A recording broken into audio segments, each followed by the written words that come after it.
The ballroom smelled like expensive cologne and fresh flowers. Crystal glasses threw sparks of light across white tablecloths. I had walked into that room feeling something close to excitement, something I had not felt in a long time. Pinnacle Group's annual award ceremony was the biggest night of the year at the firm. Careers were made here. Reputations were sealed. I am Ethan Wallace, Senior Project Strategist at Pinnacle Group. I had spent 3 years quietly building something the entire company depended on. Project Meridian, our flagship client integration system, was the reason our biggest account stayed. It was the reason our revenue numbers looked the way they did. Every framework, every strategy, every late night was mine. The announcer straightened his notes. My palms were damp. I pressed them flat against my trousers. And the award for the company's most influential project of the year goes to... A short pause. The kind that stretches into forever. Michael Landry. I did not move. The applause felt like it was coming from far away. My name was not called. My work had just been handed to someone else in front of everyone I worked with. The worst part, Michael Landry was my manager. Michael walked to the podium with the easy confidence of someone who believed the world owed him something. His dark suit was pressed perfectly. He smiled at the room like he was greeting old friends, even though half the people clapping barely knew him outside of a Monday briefing. I watched him from table 7. My jaw was tight. My throat felt rough. Thank you, he said. This project was a true labor of love. A real team effort. He talked about vision. He talked about leadership. Every word landed on me like a small, deliberate weight. Not once did he say my name. Not once did he look at the table where I was sitting, rigid and silent, watching him accept an award for work I had done. Work I had defended in rooms he was not even present in. The colleagues around me clapped politely. A few shot quick, uncomfortable glances my way. I kept my face completely still. I would not give Michael, or anyone in that room, the satisfaction of watching me fall apart. But inside, everything was burning. He finished his speech, smiled at the crowd one more time, and walked off the stage. 3 years of my life, handed away in under 4 minutes. The signs had been there long before that night. I just had not let myself read them clearly enough.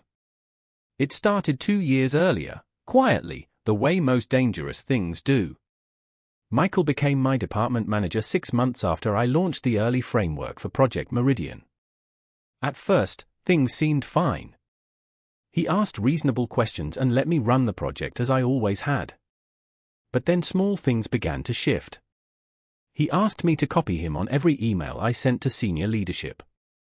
Just to stay in the loop, he said. Reasonable enough. Then he started forwarding those same emails himself, adding a few lines of his own framing at the top before sending them upward. My words. His packaging. Then the client presentation duties moved from me to him. You focus on strategy, I'll handle the FaceTime, he said. That sounded fair. But I was slowly losing the visible moments, the rooms where decisions got made and names got attached to outcomes. I had been so focused on building the project itself that I had not noticed someone quietly erasing my name from everything around it. By the time I looked up, the damage had already spread further than I realized. And it had been happening for a very long time. Mr. Harrington was always slightly ahead of every conversation in the room. He was Pinnacle Group's largest client. His company accounted for nearly 1/3 of our annual revenue, and his opinion carried the kind of weight that could shift the firm's direction. I had worked closely with him during Meridian's development. He had reviewed early drafts personally. He pushed back on 2 of my frameworks and was right to do so. We had gone back and forth by email for 3 weeks on one integration model before landing on a solution that worked for both sides. He knew my thinking. He knew my process. From across the ballroom, I saw him watching the award presentation with calm focus, the look of someone paying close attention while appearing to do nothing. When Michael finished speaking and the applause came, Mr. Harrington turned slowly and found my face in the crowd. It was deliberate. He was looking for me specifically. His eyebrow lifted, just slightly. A small motion that asked a clear question without any words. I gave the tiniest shake of my head. He held my gaze for a moment longer, then turned back toward the front. That quiet exchange, across a room that had just given my work to someone else, was the first thing all evening that felt like hope. Project Meridian had not started as something impressive. It had started as a problem. 18 months before the ceremony, Pinnacle Group was losing clients at a rate that troubled everyone. Our client integration process was slow, inconsistent, and outdated. New accounts came in with high expectations and left the onboarding phase frustrated. Retention was suffering badly. I wrote a 12-page memo mapping the problem, outlining 3 solutions, and recommending a complete rebuild of the integration framework. It came back approved with my name on the cover. I spent the next 14 months building Meridian from that memo outward. Every structural decision was mine. I designed the phased rollout strategy, wrote the client communication templates, built the tracking system that monitored account health in real time, and led the team training workshops. There were prototype documents with my name in the header. Version histories showed every revision I had made, timestamped and saved on the company server. There were emails between me and clients discussing specific elements of the plan. Details only the person who actually built it would know. The evidence of my ownership was not hidden. It had simply never been questioned. No one had ever needed to look for it before. Until now. Once I allowed myself to look at the full picture, the pattern was impossible to ignore. It had not been one incident or a misunderstanding. It had been a deliberate effort to push my name out of the story while keeping my work at the center. I thought about the team meeting 8 months ago where Michael presented Meridian's Q2 progress to the executive floor. I had prepared the slides and written every talking point. He presented them word for word, then called me in to answer executive questions, positioning me as a support figure, not the lead. I thought about the April client briefing where my strategy document had been reformatted with his name in the author field and mine removed from the header entirely.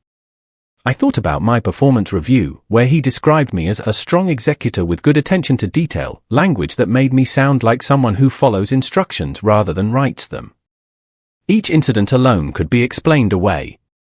Together, they formed a map, careful, patient, deliberate. A map of erasure, drawn piece by piece, meeting by meeting, document by document.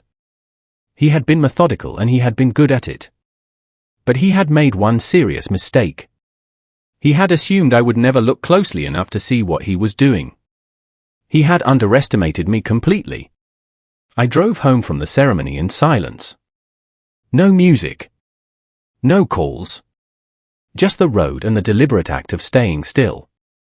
Every instinct had wanted me to stand up in that ballroom and say something loud. I had felt the words rising in my throat. But I pressed them down. Because I knew, the way you know things in your bones before your brain catches up, that reacting publicly would hand Michael exactly what he needed. He would have framed whatever I said as the behavior of someone who could not handle losing an award. I was not going to give him that. By the time I sat at my kitchen table, my mind had cleared. Anger is loud. Strategy is quiet. I needed to be very quiet. I opened my laptop. Starting from the day I submitted the original memo, I went through my full email archive, flagging every message where my authorship was visible. Project briefs with my name in the metadata. Client emails where I was the primary contact. Approval requests sent directly to me. Then I pulled the company's document management system and catalogued every version history for every Meridian file. Timestamps. Authors. Revisions. Every piece that connected the work to me. I did not sleep that night. By morning, I had something real. Something organized, detailed, and completely undeniable. What Michael had never considered was that I had been keeping records long before the ceremony. Not because I suspected him specifically. I had learned, at a previous firm years earlier, that the person with documentation usually wins. It had become a quiet personal discipline, careful archiving not from suspicion, but from experience. Every major Meridian milestone existed in my personal work archive. Not polished final files, the living records of creation. Early design notes with my handwriting scanned in. Draft frameworks with track changes showing who had written what and when. Client feedback emails addressed directly to me. Approval chains. Sign-off records. Meeting notes from planning sessions I had run before Michael was even assigned as my manager. Version histories were especially valuable. Every time a document is edited on the company system, the software logs who made the change and when. I had pulled those logs months earlier when I first noticed some Meridian files beginning to show Michael's name in the author field on documents I had built completely from scratch. At the time, I had told myself I was being overly cautious. That night at my kitchen table, with those records open on my screen, I understood I had been exactly cautious enough. The truth was all there. Organized by date, supported by multiple sources, and completely undeniable. It had been waiting quietly, exactly where I left it. There were 3 people at Pinnacle Group I trusted completely, and I had never been more grateful for that than in the week that followed the ceremony. The first was Priya Anand, who ran our project management office. She had attended every major Meridian review session from the beginning and had signed off on milestone completions under my name. The second was Tom Okafor in the legal department, careful, precise, and with a long memory for process. He had handled the vendor contracts for Meridian's rollout, working directly with me through every negotiation. The third was Sylvia Park, who managed our client liaison team. Sylvia had sat in on multiple calls with Mr. Harrington's team and watched me lead every conversation while Michael was, in most cases, not present at all. I met with each of them separately over the following days. I was direct about what had happened and what I planned to do. I showed each of them portions of my documentation. I did not ask for anything dramatic, only that they be ready to confirm what they had personally seen if it became necessary. All 3 agreed immediately. Priya looked at me across the coffee shop table and said quietly, "Ethan, everyone who was actually in the room knows what happened. You don't have to convince us." That mattered more than she knew. 7 days after the ceremony, I sent an email to Tom Okafor in the legal department. I kept the tone neutral and professional. I explained I had concerns about the attribution of Project Meridian's contributions and wanted to formally document my involvement for the internal record.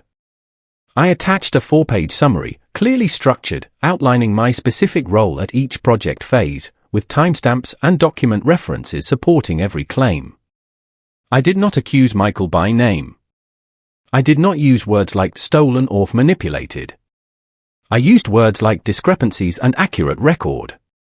The tone was measured. The evidence was not.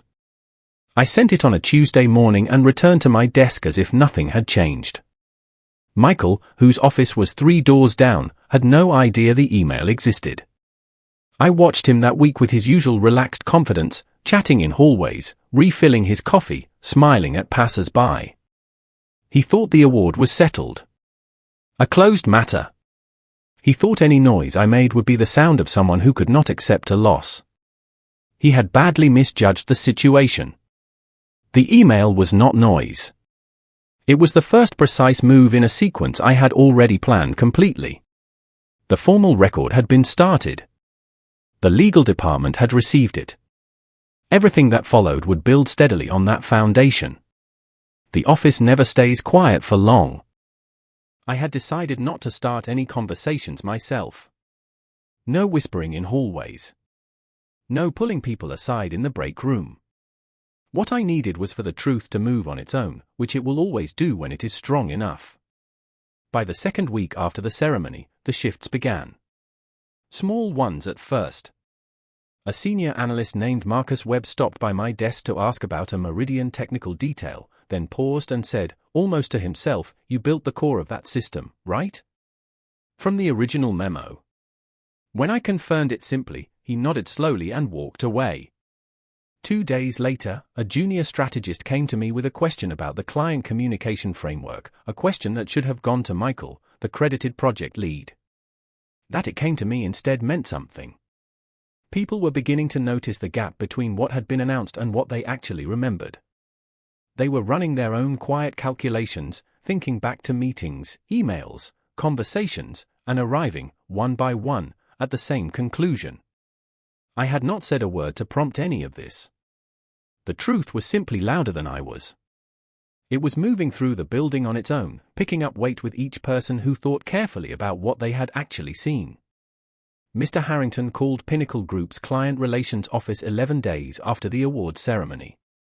He requested a private meeting to review Project Meridian's documentation, framed as a routine account check, the kind a major client holder could reasonably request. Senior management arranged it without fully understanding what was behind it. Sylvia Park attended. She told me afterward what happened. Mr. Harrington arrived with a copy of an early Meridian proposal his team had retained from the original pitch phase. My name was in the header. He placed it on the table and asked the room to walk him through the current project attribution. When the senior manager present explained that Michael Landry had led the project and received the award, Mr. Harrington looked at the document for a long moment. Then he looked up. "That is not consistent with my experience," he said. "Ethan Wallace led every meaningful conversation my team had with Pinnacle Group on this project. He designed the approach. He made the decisions. Michael Landry was largely absent from the work." A pause. "I would like this clarified before our next contract review." Sylvia said no one in the room spoke for nearly 10 full seconds.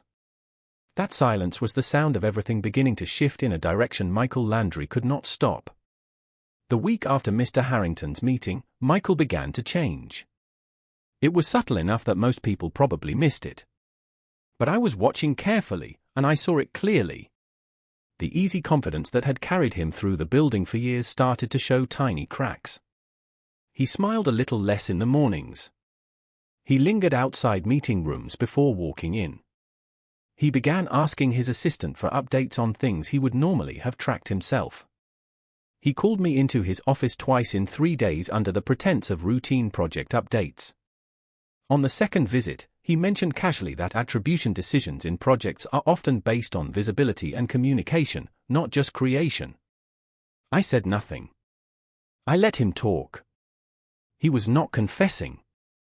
He was testing, trying to gauge how much I knew and how far things had already gone. He also, I learned later from Priya, approached 2 other colleagues that week asking quiet questions about the early days of Meridian. Who had attended which meetings? What they remembered about the original development period. He was searching for people willing to support a version of events where his role was larger and mine was smaller. He did not find them. The people he approached remembered clearly what they had seen, and not one of them was willing to reshape their memories to help him. Tom Okafor sent me a brief message on a Friday afternoon: "The review is moving forward. They're pulling everything." That was all he said. It was enough. The legal team had launched a full documentation review of Project Meridian, every file on the company server, including original drafts, revision histories, email threads, approval chains, and all client correspondence. This was a structured process, and the people running it were trained to follow evidence wherever it pointed. I submitted my personal archive as supplementary material. 14 folders. Hundreds of documents. Every item organized by project phase and date, each claim supported by at least 2 independent sources. The version histories told a significant part of the story on their own. The original Meridian files had been created under my login. The frameworks bore my structural fingerprints. The language in the client-facing documents matched the internal memos that only the original author would have written. Michael had changed author fields on some documents and forwarded emails with new commentary attached. But he had not touched the underlying metadata. He had not altered the version logs. Either he had not thought to, or he had not known how those systems worked. The result was the same either way. He had left the real record completely intact, and the legal team was reading through every word of it. The meeting was a standard project debrief, the kind that happened often enough that nobody thought much about the calendar invite. 8 people in a mid-sized conference room. A Meridian performance summary on screen. Michael sat at the head of the table. I was 2 seats down on his left. About 15 minutes in, when the conversation turned to the client tiering strategy, a colleague named Adola Briggs said something that shifted the air. She had been a junior analyst during Meridian's build phase and had since moved up to strategy. Ethan's framework was the backbone of the whole tiering system, she said, not accusingly, not loudly, just plainly, the way you state something you consider obvious. The escalation logic he designed was what made client scoring actually work. Several heads turned toward Michael. He kept his expression neutral and started to respond, but Adola continued, addressing the room. I still have the original workflow document he sent the team in March last year. It's what we still use today. A beat of silence.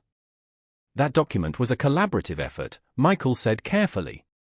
Right, said Adola, in a tone that was not quite agreement. No one challenged her? No one challenged him. But the weight in the room had shifted, quietly, measurably, and in a direction that he could not reverse. 3 weeks after I submitted my documentation, Tom met me outside the building during lunch. The executive team is convening next Thursday, he said. I asked what they had found. He said they had found everything. The internal review had produced a complete picture.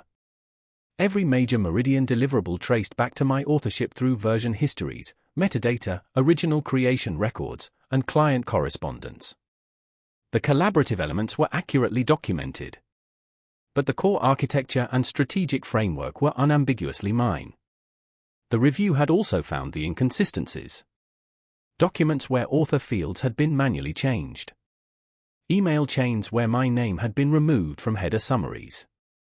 A presentation submitted to the executive floor listing Michael as sole architect, despite version history showing I had built every slide. And something I had not expected, Michael had misrepresented project timelines in 2 separate executive reports, claiming milestones were reached ahead of schedule and attributing the acceleration to his own decisions. The actual delivery records matched my original schedule exactly. He had relabeled finished work and claimed credit for speed he had not produced. This changed the nature of what had happened. It was not only credit misappropriation. It was deliberate misreporting to senior leadership, a different and more serious matter under the company's internal conduct framework. Michael had not just taken an award.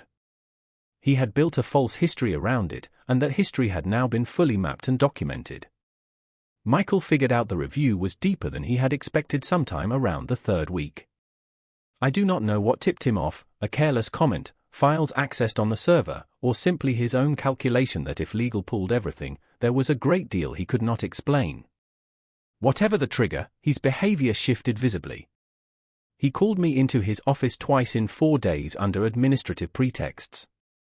On the 2nd visit, he said casually that projects are sometimes collaborative in ways that are hard to document. Leadership, he suggested, often makes attribution decisions based on visibility rather than pure creation. I said nothing and let him talk. He was not confessing. He was testing, trying to understand how much I knew and how far along things had gotten. He also, I learned from Priya, approached 2 colleagues that week with quiet questions about the early days of Meridian. What they remembered. Who had attended which meetings. He was trying to find people who would support a version of events that made his role look larger and mine look smaller. He did not find them. The people he approached had been there. They had watched me build the project from the ground up. They had sat in the meetings. They had read the emails. Not one of them was willing to reshape what they had seen. The internal audit produced its first formal finding on a Wednesday afternoon.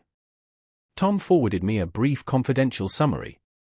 The team had confirmed 3 things. I was the original creator of Meridian's core framework, several key documents had been modified to reflect different authorship, and the timeline of those modifications was inconsistent with any reasonable account of collaborative development. There was a second finding I had not anticipated.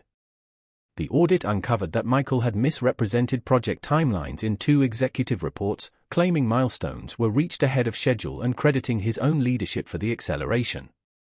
Cross-referenced against my actual delivery records, those milestones had been completed on my original schedule.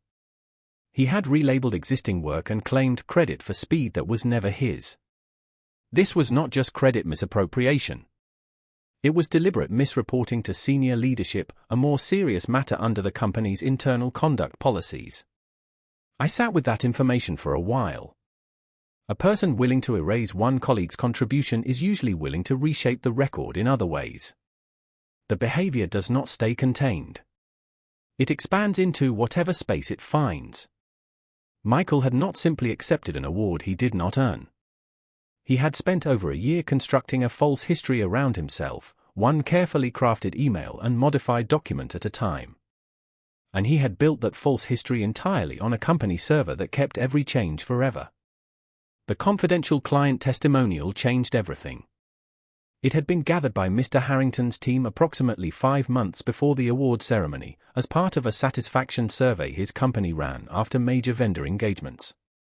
The document was marked for internal use only, which was why it had never circulated at Pinnacle Group. When the executive review team requested all client documentation related to Meridian, Mr. Harrington authorized its release. The testimonial was a written account from Paul Reeves, the senior operations director on Mr. Harrington's side. He had been involved in Meridian from the earliest planning sessions. He had written the document without any idea it would ever be used the way it was about to be. He named me specifically. Not as a general contributor, as the person who had designed the engagement structure from the start, who had resolved a critical technical conflict in month that nearly derailed the entire rollout, and who had maintained the client relationship through every difficult period. Ethan's vision drove this project, Paul had written. Our confidence in the partnership was built entirely on his leadership. When that statement was read aloud during the executive review, the room went completely quiet. Michael was present. Priya told me afterward that his face had drained of color, not the flush of embarrassment, but the pale of someone who has finally understood they have run completely out of road.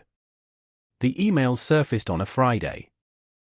They had been located in a server archive that stored deleted items for a mandatory retention period, a standard data security policy that most employees knew existed but rarely thought about. The emails had been deleted from Michael's sent folder. But they were still in the archive, exactly where they had always been. There were 7 of them. Each one was a message Michael had sent to a senior executive or client contact, summarizing Meridian's progress in ways that either omitted my name entirely or positioned me as a supporting technician rather than the lead architect. In 3 emails, he had attached documents I had created and introduced them as his own, a framework I've developed in one, a model I've built in another. The most damaging email had gone to a board-level contact 8 months earlier. In it, Michael outlined Meridian's strategic direction and claimed sole credit for the original concept, the client approach, and the financial modeling. Every element he described as his own was directly traceable to my documented work. He had not just accepted an award. He had been actively constructing an alternative version of events for over a year, email by email, document by document, meeting by meeting. He had done it carefully. He had done it persistently. But he had sent every single message from a company server. And the company had kept every word. Pinnacle Group's executive team called a follow-up recognition event. The internal announcement called it a project recognition update, language designed to sound neutral. Everyone in the building understood it was not neutral at all. The room was smaller than the gala. No event lighting, no crystal glasses, just the executive suite's main conference room, roughly 30 people who mattered inside the firm, and Mr. Harrington, who had flown in for the occasion. Michael sat toward the middle of the table. I sat near the end, beside Priya. Diane Weston, head of the executive team, opened the session by explaining that a review of Meridian's development history had been completed and the company needed to ensure the record was accurate. She presented the findings methodically. Version histories. Client testimonials. Original documentation. The recovered emails. Each item on the screen with minimal commentary, the evidence carrying itself.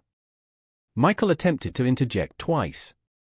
The first time, Diane acknowledged him briefly and moved forward. The second time, she said evenly, "We'll have time for questions at the end." He did not try a third time. His attempts to explain collapsed quickly under what was already on the screen. The room watched him with a focused, uncomfortable attention that spoke more clearly than any confrontation could have. There was simply nothing left for him to say. Mr. Harrington stood before Diane could advance to the next slide. He had not been asked to speak. He simply rose, and the room gave him the floor immediately, not only because of who he was, but because of how he stood. Unhurried. Certain. Like someone who had been waiting for a specific moment and recognized it the instant it arrived. "I want to say something directly," he began. He spoke about Project Meridian from his side of the partnership. The months of careful work. The strategy sessions. The problem-solving calls where difficult decisions had been made under real pressure. He described every key moment in that relationship. Then he named the person who had led all of it. Ethan Wallace built this, he said. Not in a general sense. Specifically. He designed the approach, he led the engagement, he solved the problems. My company's confidence in Pinnacle Group rested entirely on his leadership. He paused, and the pause carried weight. The recognition given at last month's ceremony was given to the wrong person. Everyone in this room now understands that. I would ask that this company make it right, clearly, formally, and on the record. He sat down. Applause began from one side of the table and moved slowly across the room. I sat completely still for a moment. Then I exhaled, long and quiet, releasing something I had held far too long. The consequences for Michael Landry moved quickly once the executive review concluded. He was removed from all client-facing responsibilities effective immediately. The internal announcement described it as a role restructuring. Everyone in the building understood what it actually meant. A formal internal conduct review was opened based on the recovered emails and falsified reporting. Tom kept me updated on what he could share, limited details, but enough to understand the direction things were moving.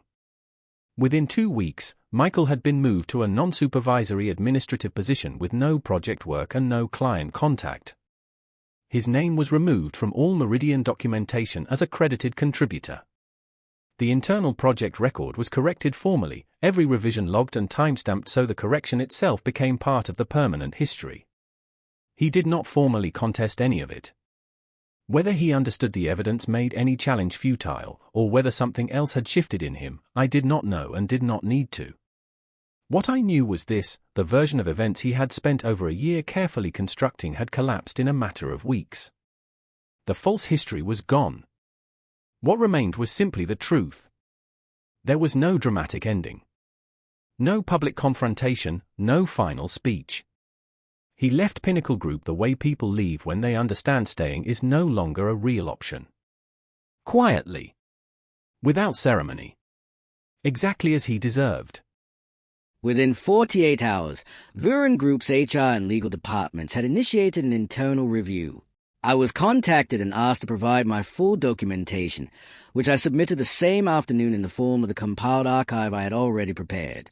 The review was conducted by an external consultant brought in specifically to avoid the appearance of internal bias, which told me that the executive team was taking the situation seriously enough to protect the company's exposure. The review took 11 days.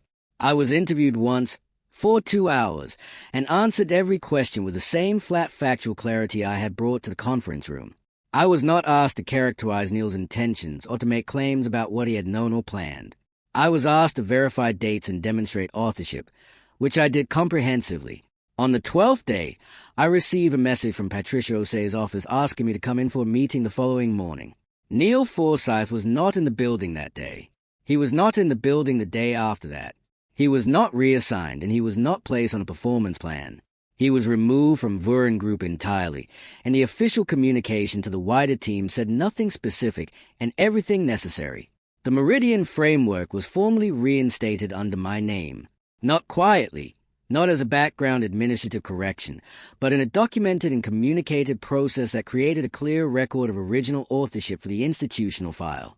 Patricia O'Sea handled it personally, which I took as a signal that the executive team understood the seriousness of what had occurred and wanted the correction to be visible enough to be meaningful. 3 weeks after the internal review concluded, I was asked to present the framework to the executive committee. The same room, The same long table. The same chairs. I stood at the front with my own laptop connected to the display screen, and I walked through the material I had built over 3 years with the fluency and depth of someone who knew every layer of it from the inside out because they had constructed every layer themselves. I did not reference what had happened before. I did not mention Neil's name or make any allusion to the previous presentation. I simply presented the work, clearly and completely, and let it speak in a way it had always been capable of speaking when attached to the right voice. The silence in that room at the end of my presentation was different from the silence I had sat in 3 weeks earlier. I noticed it immediately. It had a different texture. It was not the cautious silence of a room that had just witnessed something unexpected. It was the settled silence of a room that had just received something it recognized as genuinely valuable. I gathered my materials at a normal pace and thanked them for their time. 6 months after that presentation, the Meridian Framework was formally adopted as a foundational strategic model for Viren Group's core service offering across all 3 of its primary client verticals. The adoption was announced internally and externally. My name was attached to it in the company's published materials for the first time, in the way that the names of people who build things worth building are supposed to be attached to those things from the beginning. I did not celebrate loudly. I went home that evening and made dinner and sat at the kitchen table where I had spent so many weekend mornings working through the framework's early problems, and I thought about the distance between those mornings and this one. It was not a triumphant feeling. It was quieter than that. More like the feeling of something being set back in its right place after a long time in the wrong one. Arthur Pelham reached out through an intermediary 2 weeks after the adoption announcement. He was not proposing anything specific. He simply wanted me to know, through his assistant brief message, that Pelham Capital would welcome a direct conversation at whatever point made sense. He did not explain why. He did not need to. I understood what it meant for someone like Arthur Pelham to reach out after watching someone handle a difficult moment with documentation and restraint rather than noise. I replied that I would be glad to connect and suggested a time in the following month. Then I closed my laptop and went for a walk in the last of the evening light. People can take your work. They can take your voice and your moment and your name from the slides that carry your thinking. But if what you built is real, built from the inside, from genuine understanding that cannot be borrowed or rebranded, the truth eventually finds the right room and says your name out loud. All you have to do is make sure the record is ready when it does.